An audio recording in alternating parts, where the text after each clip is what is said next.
you can't help but think but empathy and compassion, and not the first things you normally think about when you think about a sheriff or a law enforcement officer, but those things have to be pretty high on your priority. Well, I have compassion for reasons that I think are logical. You know, it's not just pure emotional. You know, I just think that, you know, my grandfather was a tremendous worker. He was a boilermaker for the Southern Pacific Railroad.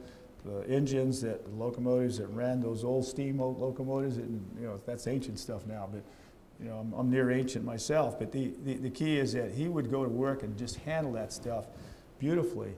And he was a man who got his engineering certificate from a mail-in school in Chicago, and he was living in Albuquerque, New Mexico. That's where he was born. My father's side is all from New Mexico.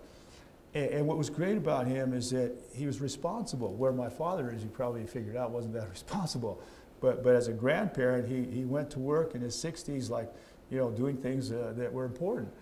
And so if those of you who don't know what a boiler is, you know, where you put the water in the cabinet in a locomotive, and the coal is underneath, and it heats up the water, and the steam comes out, and that's what drives the wheels of a steam locomotive.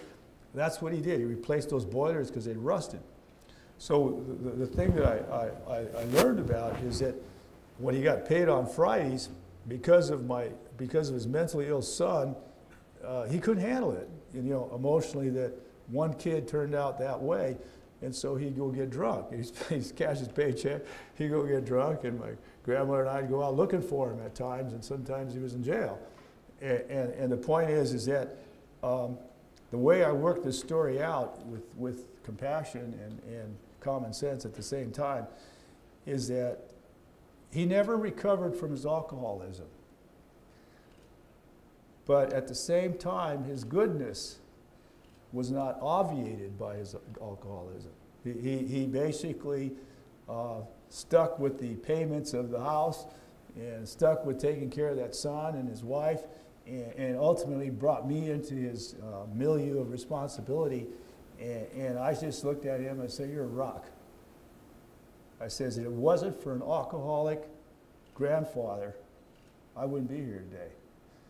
Because he gave me a chance to see his success and his failure at the same time.